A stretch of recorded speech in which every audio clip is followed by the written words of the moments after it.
Okay, आप सबको एक और बार प्रभु यीशु मसीह के नाम से इस शाम की इस बाइबल स्टडी में आप सबको हम स्वागत करते हैं। परमेश्वर ने आज एक और दिन हमारे जीवन में इसी तरह उनकी वचन को स्मरण करने के लिए समय दिया। उस परमेश्वर के नाम की महिमा मिले। आप सभी ने इसमें आए हैं। ज़रूर मैं विश्वास करता हूँ आज इस बाइबल स्टडी में भाग लेना आपके लिए और आपके परिवार के लिए बहुत आशीष का कारण होगा। तो इसलिए पूरा आप वचन को सुनिएगा, इससे ज़रूर आप आशीषित होंगे। तो लगातार हम लोग इस बातों को देख के आ रहे हैं कि हम हमारे बच्चों के लिए किस बातों के लिए प्रार्थना करना है। पहले हमने सिखाया कि प्रभु यीशु मसीह बच्चों को प्रार्थना करने के लिए कहा है, तो इसलिए हमें हमारे बच्चों के लिए प्रार्थना करने का ज़रूरत है। तो हम ये इसको हल्का नहीं समझना है, हमें हमारे बच्चों के लिए प्रार्थना करना जरूरी है। और दूसरी बात हम ये भी देख रहे थे, जो कोई प्रभु यीशु मसीह के पास आकर उनके बच्चों के लिए प्रार्थना किए थे, और जो एक लड़का था वो दुष्ट आत्मा से पीड़ित थी और एक लड़की मर गई थी, ऐसे जो कोई अपने बच्चों के लिए प्रभु यीशु मसीह के पास आए थे, उनकी प्रार्थना को प्रभु यीशु सुनकर उनके लिए प्रभु ने चंगाई दिया है, छुटकारा दिया है। तो इसीलिए हमारे बच्चों के जीवन में कोई भी समस्या है, हम उस बात के लिए परमेश्वर से प्रार्थना कर सकते हैं, करना चाहिए। मैं विश्वास करता हूं आप सभी अपने बच्चों के लिए प्रार्थना करते हैं, बहुत अच्छी बात है। पर मैं ये नहीं कहता आप प्रार्थना नहीं करते हैं, आप करते हैं, पर ये यानी आपको और आपकी बच्चों के लिए प्रार्थना करने के लिए, आपको उत्साहित करने के लिए ये परमेश्वर के वचन आप तक पहुंच रही है। और उसके बाद हम देख रहे थे हम किस बातों के लिए प्रार्थना करना है। पहले हफ्ता हमने बता रहे थे बच्चों की बढ़ोतरी के लिए प्रार्थना करना है। बढ़ोतरी माने वो हमारे बच्चे बुद्धि में विकसित होने पाए और शारीरिक तौर पे हमारे बच्चे विकसित होना है, और परमेश्वर की दया में और परमेश्वर की करुणा और मनुष्यों की दया में हमारे बच्चे विकसित होना है। जब हमारे बच्चे विकसित ही नहीं होंगे तो फिर हम किस बातों के लिए उनके लिए प्रार्थना करना है। तो इसलिए पहले हमारे बच्चे बुद्धि में विकसित होने पाए ना। कई जगह में आप देखे होंगे बच्चे होंगे बहुत लंबा, पर उनकी बुद्धि बहुत वो बच्चे जैसे रहेंगे। यानी मेरे कहने का मतलब बुद्धि और डील डोल जो दोनों एक होने से अच्छा लगता है। तो इसलिए हमारे बच्चे शारीरिक तौर से भी विकसित हो और बुद्धि में भी विकसित हो और परमेश्वर की करुणा और मनुष्यों की दया में भी विकसित होना है। तो हमने बताया कि परमेश्वर की करुणा जब हमारे बच्चों के जीवन में होती है तो क्या क्या हमारे बच्चों के जीवन में परमेश्वर आशीष को लेके आता है, ये भी हम लोग देख रहे थे। और उसके अगले हफ्ता हम देख रहे थे कि हमारे बच्चों को पापों से बचने के लिए भी हमें प्रार्थना करना है। तो इसी के उदाहरण में हमने अय्यूब के जीवन में से देख रहे थे। अय्यूब अपने जीवन में अपने बच्चों की यानी शुद्धिकरण के लिए, वो पापों से बचने के लिए वो प्रार्थना करते थे। यानी होम बलि चढ़ाकर परमेश्वर को वो उस समय की बात वो याद करते थे। तो उससे हम लोग प्रार्थना के रूप में ले सकते हैं।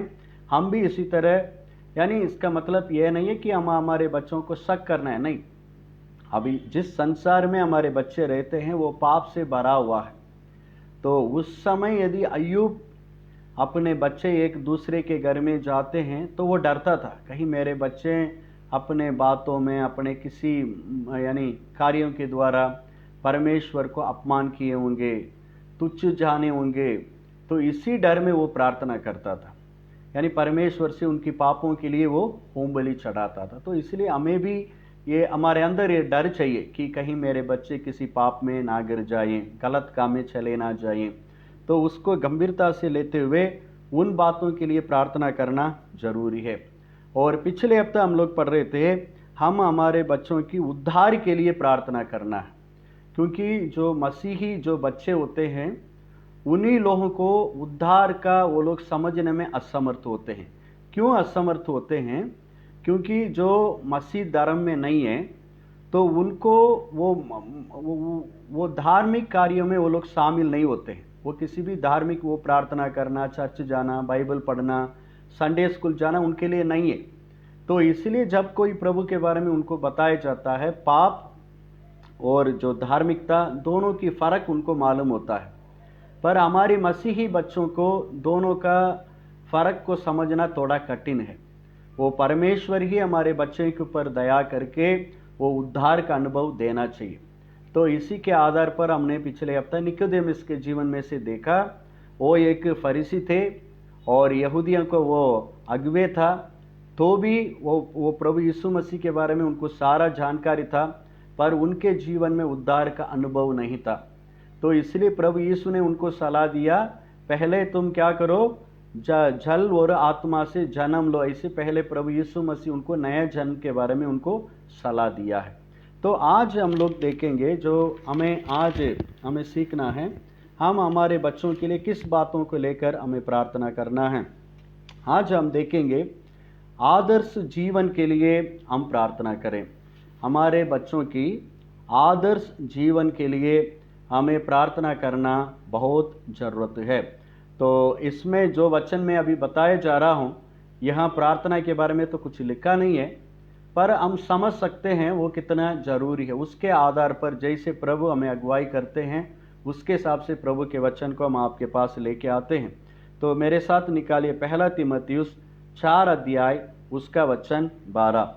पहला तीमुथियुस 4 अध्याय उसका वचन 12 मैं पढ़ता हूँ।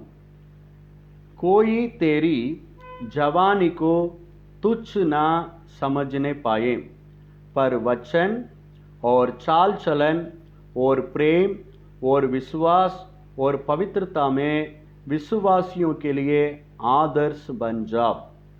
जो जवान तीमुथियुस था, उसके लिए पौलुस ये पत्री लिखते हैं। वो लगभग होंगे 20 या 22 साल के होंगे तीमुथियुस। उनको हम जवान ही कहते हैं। हमारे बच्चे कोई 12 साल के हैं, 15 साल के हैं, 20 साल के हैं, हाँ 25 साल तक उनको हम जवान उसी लिस्ट में हम रख सकते हैं। तो यहाँ पौलुस तीमुथियुस के लिए क्या सलाह देते हैं, कोई तेरी जवानी को तुच्छ ना समझने पाए, पर वचन, चाल चलन, प्रेम और विश्वास और पवित्रता में विश्वासियों के लिए आदर्श बन जाओ। तो हमें हमारे बच्चों की आदर्श जीवन के लिए प्रार्थना करना बहुत ज़रूरत है। यहाँ क्या लिखा है, पौलुस किसके लिए आदर्श की बात बताते हैं। पौलुस कहता है कोई तेरी जवानी को तुच्छ ना समझने पाए, पर आप आदर्श किसके लिए बनना है, विश्वासियों के लिए आदर्श बन जाओ। हमारे बच्चे जो मसीही बच्चे हैं, ये मसीही बच्चों के लिए ही ये सारी बातें हैं। ये जो मसीही बच्चे कहाँ पाई जाते हैं, चर्च में पाए जाते हैं, विश्वासियों के बीच में पाए जाते हैं, और संसार में भी हमारे बच्चे पाए जाते हैं। स्कूल जाते हैं, कॉलेज जाते हैं, चर्च जाते हैं, मार्केट जाते हैं, सभी जगह हमारे बच्चे जाते हैं। पर लोग हमारे बच्चों को किस नाम से जानते हैं,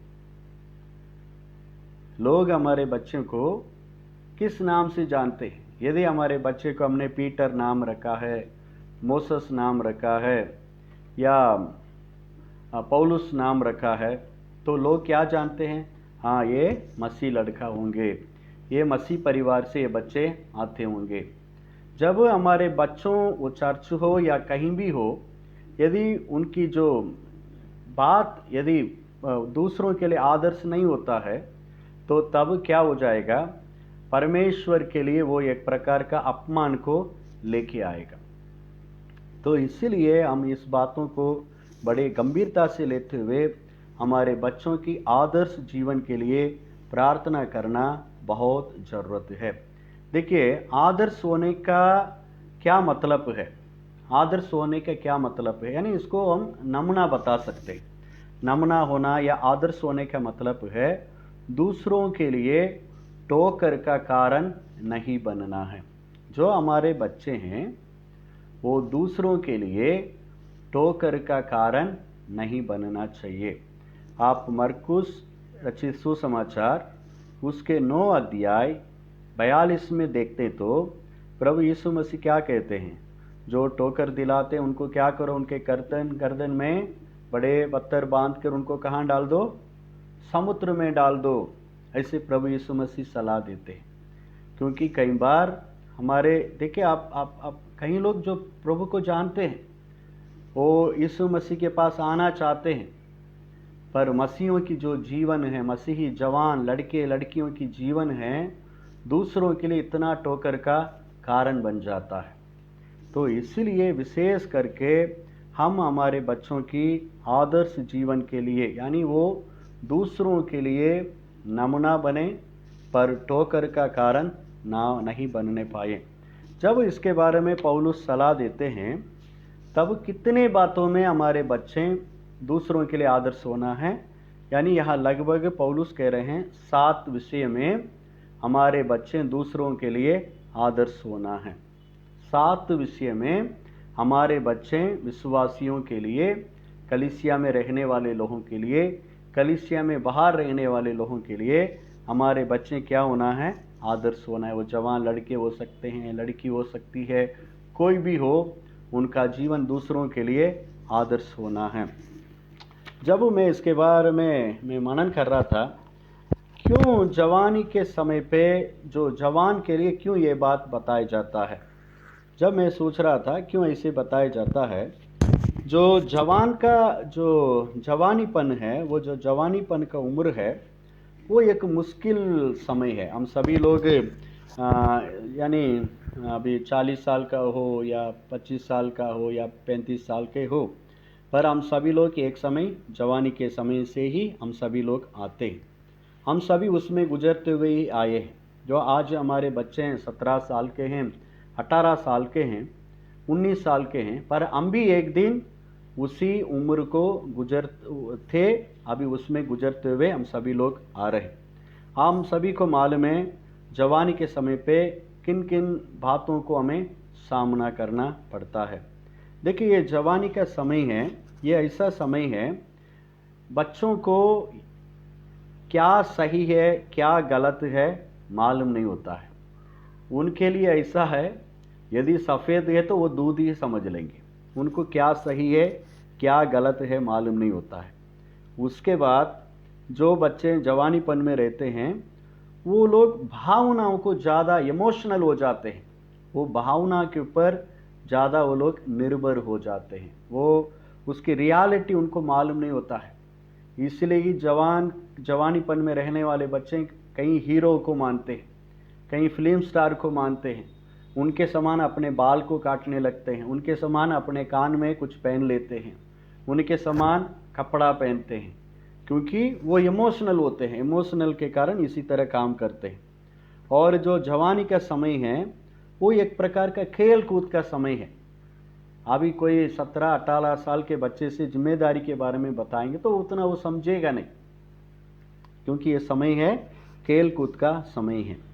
और जो जवानीपन का समय ऐसा है कि वो किसी की बात भी सुनना वो नहीं चाहते हैं। जवान जो भी है, लड़के लड़की हो, वो चाहते हैं भैया मैं स्वतंत्र हूँ, मुझे कोई भी कुछ ना बोले, जो मैं चाहता हूँ उसको मैं करूँ, मैं किसी को नहीं सुनना। ऐसे एक स्वभाव उनके अंदर होता है। उसके बाद उनका क्या अच्छा लगता है? खेल कूदना और अपने दोस्तों के साथ घूमना उनके लिए अच्छा लगता है। उसके बाद जवानी के समय पे अच्छा कपड़ा पहनना, हाँ, और दूसरों को आकर्षित करना उनको अच्छा लगता है। और जवानी के समय में वो किसी बातों को लेकर डरते भी नहीं है, भैया यहाँ गिर जाएंगे, ये हो जाएगा, ऐसे किसी भी प्रकार का जवान लड़के लड़कियों का कोई डर नहीं होता है। तो इसलिए मेरे प्रियो, जब हमारे बच्चों से बढ़कर जब वो 10 साल के ऊपर या 12-13 साल के ऊपर आ जाते हैं, वो अडल्ट उसी लाइन में आ जाते हैं, टीनेज में आ जाते हैं, उसके बाद हमारे बच्चों को लेकर हमें बहुत गंभीर होने का, जो पहले जिन जिन बातें मैंने बताया उसके लिए भी, अभी जो हम बता रहे हैं इन बातों के लिए भी हमें प्रार्थना करना बहुत बहुत ज़रूरत है। तो अभी हम देखेंगे यहाँ 7 विषय में हमारे बच्चे आदर्श होना है। किन किन बातों में आदर्श होना है, कोई बता सकते हैं? 7 की 12 में लिखा है किस किस बातों में हमारे बच्चे आदर्श होना है। पहला है वचन, चाल चलन, प्रेम, विश्वास, पवित्रता। एक्चुअली यहाँ जो पवित्रता लिखा है वो मिस्टेक है, और उसके बाद यहाँ एक और मिसिंग भी है, यानी 6 मान सकते हैं, एक और इसमें नहीं है हिंदी में। आप अंग्रेजी बाइबल में देखेंगे तो पवित्रता अलग होता है, वो होलीनेस है, पर अंग्रेजी बाइबल में लिखा है प्यूरिटी, तमिल में लिखा है कर्प, उसका मीनिंग बहुत सुंदर मीनिंग है, वो अलग है। पर आज मैं ऐसे 3 बातों के ऊपर थोड़ा हम यानी मीन्स हम इसको समझने की हम लोग प्रयास करेंगे। तो हम आने वाले दिनों में या रोज़ आपके बच्चों इस बातों में दूसरों के सामने कलीसिया में कहीं भी रहते हैं, वे आदर्श होने के लिए, आदर्श जीवन जीने के लिए आप प्रार्थना कर सकते हैं। पहला पौलुस क्या कहते हैं, आदर्श किस में होना है? वचन। वचन का मतलब बाइबल का वचन नहीं है। वचन का मतलब है, अंग्रेजी बाइबल में दिया है स्पीच, और दूसरे बाइबल में लिखा है व्हाट यू से, यानी इसको हम बता सकते हैं, यानी हमारे बच्चे जो दूसरों के साथ जो बात करते हैं, जो उनकी बोली है, उसमें वो दूसरों के लिए क्या होना है? आदर्श होना है। यानी नीति वचन में लिखा है, जब तक मूर्ख भी अपने मुंह नहीं खोलेगा तो उनको लोग क्या समझेंगे? बुद्धिमान समझेंगे। जब तक मैं मुंह नहीं खोलूंगा कोई भी मुझे ये नहीं बोल पाएगा ये दक्षिण भारत के हैं। पर जब मैं बात करना शुरू करते हैं, लोग बताते हैं भैया तुम तो पंजाबी नहीं हो, तुम उत्तर भारत के नहीं है, आप बाहर के हो, कहाँ से आए हो? ऐसे लोग हमसे पूछने लगते। जो हमारा जो मुंह की शब्द है वो हमारी पहचान है, हम कौन हैं, किस प्रकार के आदमी हैं, हम कहाँ से आते हैं, हमारा हृदय में क्या है, ये सारी बातें बाहर हमारी मुंह की बातों के द्वारा मालूम हो जाता है। हम बाहर भक्ति का रूप ले सकते हैं। कोई बच्चे ऐसे होते हैं ना, उनका नाम कुछ वो मसीही नाम हो सकता है, गले में शायद वो क्रूस पहने होंगे, हाथ में बाइबल भी हो सकता है, सब कुछ हो सकता है।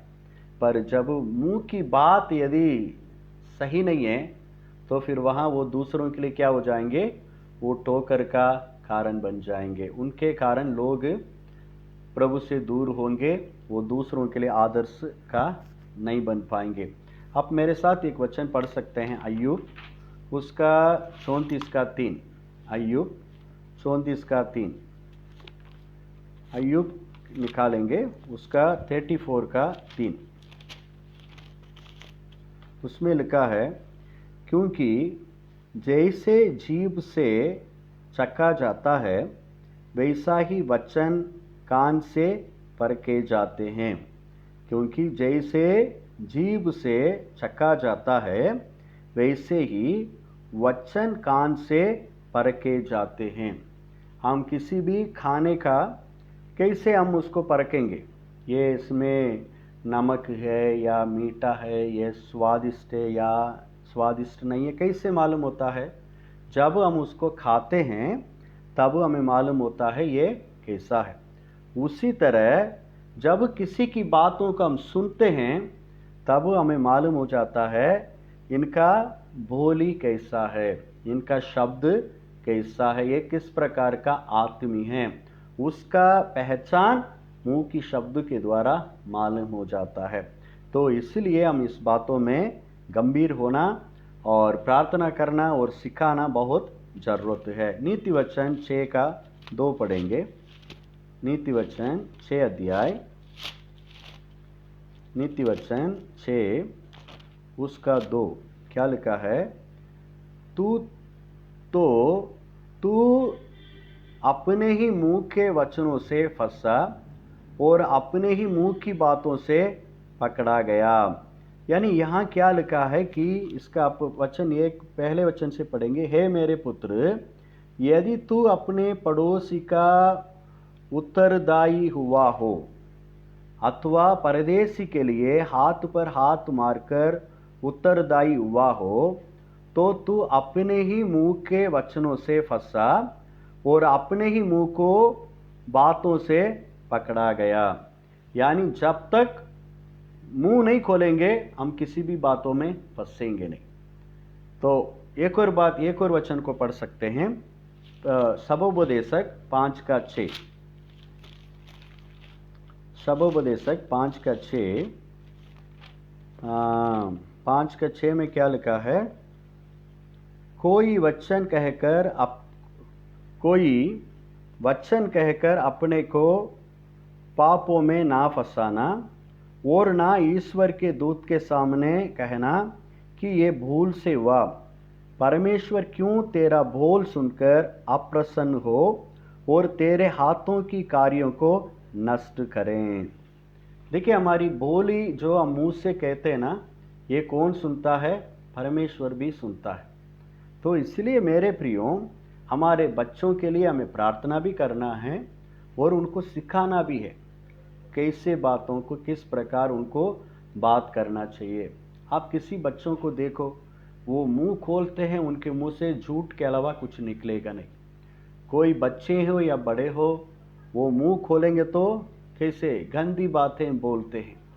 कोई अपने आप को बढ़ावा करते हैं। कई सेवक लोगों का बच्चे हैं, कई मसीही बच्चे हैं, वो ये भी नहीं जानते हैं दूसरों के सामने कैसे बात करना है, कैसे पेश आना है, किन शब्दों को इस्तेमाल करना है, जानते नहीं है। तो इसलिए मेरे प्रियो, हम हमारे बच्चों को सिखाना भी है और प्रार्थना भी करना जरूरत है। यबीसियों की पत्री 4:29 में क्या लिखा है? देखिए, यबीसियों की पत्री 4:29, यबीसियों की पत्री 4:29 में क्या लिखा है? कोई गंदी बात तुम्हारे मुंह से ना निकले, पर आवश्यकता के अनुसार वही निकले जो उन्नति के लिए उत्तम हो, ताकि उससे सुनने वालों पर अनुग्रह हो। क्या लिखा जाता है? ये सबके लिए बाइबल में लिखा है, कोई गंदी बात तुम्हारे मुंह से ना निकले। हमारे बच्चे हो या बड़े हो, छोटे हो, हमारे मुंह से कौन सी बात नहीं निकलना चाहिए? गंदी बात नहीं निकलना चाहिए। आप इसी में नीचे आएंगे तो लिखा है कि जो ये गंदी बात जब बोलते हैं, इसके कारण ही पवित्र आत्मा क्या होते हैं? शोकित होते हैं। तो इसमें देखिए लिखा है, परमेश्वर की पवित्र आत्मा को शोकित मत करो। जब हमारे मुंह से गंदी बातें निकलती है, तब कौन शोकित होते हैं? पवित्र आत्मा शोकित होते हैं। तो इसलिए हमें हमारे बच्चों को प्रार्थना भी करना है और उनको सिखाना भी है, बेटा मुंह से अच्छी बातें बोलो। परमेश्वर की बातें हमारे बच्चों के मुंह से आने पाए, धार्मिकता की बात, सच्ची बातें हमारे बच्चों के मुंह से आने पाए। उनके लिए प्रार्थना भी करें और हम उनको सिखाना भी जरूरत है। इसको हम अनदेखी नहीं करना चाहिए, क्योंकि हमारे शब्दों से हम पहचाने जाते हैं हम कौन हैं, किस घर से हम आते हैं, हमारा पालन पोषण कैसे हुआ। ये सब कुछ पहले किसके द्वारा मालूम होता है? हमारे शब्दों के द्वारा मालूम होता है। तो इसलिए हमारे बच्चों की जो मुंह की बात है, जो बोली है, उसी को लेकर हमें बड़ी गंभीरता से होना है। जब हमारे मुंह से, हमारे बच्चों के मुंह से अच्छी बातें निकलेगी, वो दूसरों के लिए क्या बनेंगे? आदर्श होंगे। दूसरे बच्चे बोलेंगे, मुझे भी इस बच्चे के समान मुझे बोलना है। यानी दूसरों के सामने हमारे बच्चों के एक अच्छा नाम मिलेगा, हमारे बच्चों को भी लोग आदर करेंगे और उनके माँ बाप को भी आदर करेंगे। तो इसीलिए पहले उनके जो आदर्श जीवन है, वो शब्द है, उनकी बोली के लिए प्रार्थना करें। और दूसरा है, क्या लिखा है? चाल चलन। हमारे बच्चों की चाल चलन भी दूसरों के लिए क्या होना है? आदर्श होना है। इसके लिए हमें प्रार्थना करना है।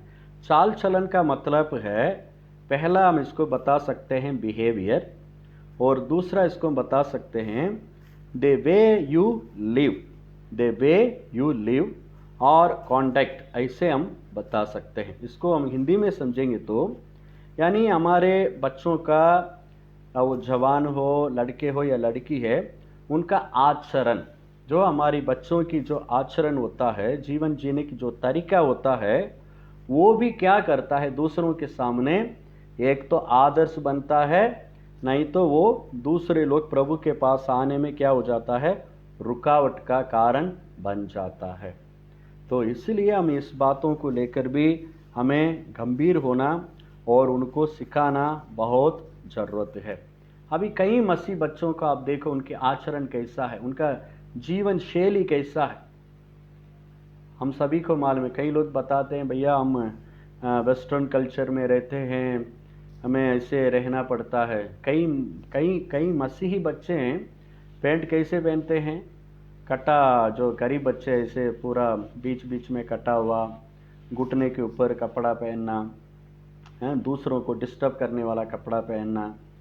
इसी तरह कई तरह के, वो लड़के हो या लड़की हो, है ना, कैसे अपना उनके चाल चलन को देखे, उनकी उठना बैठना है, दूसरों के साथ उनके जो कैसे उनके साथ दूसरों के साथ वो पेश आते हैं, इन सारी बातों के लिए हमें सिखाना भी है और उस बातों के लिए हमें प्रार्थना करना भी ज़रूरत है।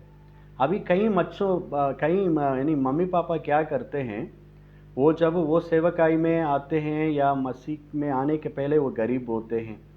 जब परमेश्वर उनके जीवन को आशीष करता है, उनकी विचार क्या आ जाता है कि मैं कैसे गरीब रहा, मैं कैसे नम्रता के साथ रहा, वैसे मेरे बच्चे नहीं रहना चाहिए। उनको सब कुछ हाई बाई होना है, उनका रहन सहन, उनका खाना पीना, सब बातों में उनको क्या कर देते हैं, हाई बाई कर देते हैं, लग्जरी लाइफ।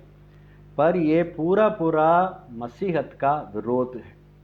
हमारे प्रभु यीशु अपने जीवन में हमेशा एक साधारण जीवन जिया है, तो हम हो हमारे बच्चों को उनको एक साधारण लाइफस्टाइल सिखाना बहुत ज़रूरत है। बड़े बड़े महंगे होटल में जाकर खाना, महंगे महंगे कपड़ा पहनना, हाँ, कितने बच्चों के पास खाना नहीं है, कितने लोगों के पास रहने के लिए सही जगह नहीं है, फिर क्यों हम हमारे बच्चों को इतने आडंबरता की जीवन सिखाए। तो हमें इसको समझना है, इसको ये बहुत ज़रूरत है। मैं अभी किसी के बारे में सुन रहा था, एक परमेश्वर के दास अगस्तिन जब कुमार का एक संदेश है, वो कह रहे थे कि आज का जो मसीहत है वो प्रभु यीशु मसीह का जीवन शैली को क्या कर दिया है, भूल गया है। प्रभु यीशु मसीह हर जगह में कैसे रहते थे, उनका जीवन शैली कैसा है, पर आज मसीह लोगों की जीवन शैली कैसा है। तो मेरे प्रियो, हम हमारे बच्चों को उनको कैसे रहना है, कैसे लोगों के साथ पेश आना है, उनके जीवन जीने की जो तरीका है, आचरण है, अच्छी बातें हैं, उसको सिखाना और उसके लिए हमें प्रार्थना करना है। प्रभु मेरे बच्चों का जो चाल चलन है, जो रहन सहन है, उनके बिहेवियर है, वो आपको प्रसन्न लेके आए प्रभु, एक अच्छे जीवन वो जीने पाएँ।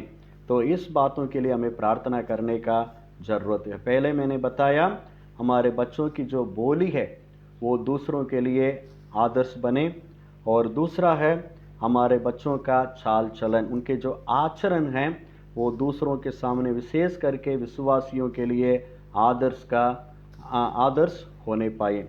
और तीसरा है, क्या लिखा है, प्रेम, यानी जो लव इसे कहते हैं। ये तीसरा है हमारे बच्चे को, यानी वो दूसरों के सामने या विश्वासियों के सामने प्रेम में भी वो क्या होने पाए, आदर्श होने पाए। मतलब वो परमेश्वर से किस तरह प्रेम करते हैं और लोगों से कैसे प्रेम करते हैं, वो भी लोग देखते हैं। तो इसलिए हमारे बच्चों को हम इसको भी सिखाना और बताना बहुत ज़रूरत है। मेरे प्रियो, हमें प्रार्थना करना है, सिखाना है, पर उससे पहले हमें हमारे बच्चों के सामने हम माँ बाप को भी नमूना दिखाना पड़ेगा। यदि मेरी जो बोली ठीक नहीं है, मैं कितना भी प्रार्थना करूं, वो मेरे बच्चों के जीवन में किसी भी तरह प्रभाव को लेके नहीं आएगा। यदि मेरे जो जीवन की चाल चलन ठीक नहीं है, मैं कितना भी मेरे बच्चों को बताऊं, समझाऊं, उपवास रख के प्रार्थना करूं, तो भी वो कोई असर को नहीं करना है। तो और उसके बाद मैं यदि प्रभु से तन मन से प्रेम नहीं करता, वो मेरे बच्चों को सिखाने से और उनके अंदर परमेश्वर के प्रेम आने के लिए मैं प्रार्थना करूं, तो भी वो प्रभाव रहित रह जाएगा। तो इसलिए माँ बाप पहले हम इसको अपने जीवन में अपनाएं और हमारे बच्चों के लिए हम प्रार्थना करें कि वो दूसरों के सामने इन 3 बातों में वे आदर्श बने। प्रभु चाहेंगे तो अगले हफ्ता यही शुक्रवार और 3 बातों के लिए हम सुनेंगे। परमेश्वर आप सबको आशीष करें। जय मसीह की। God bless you.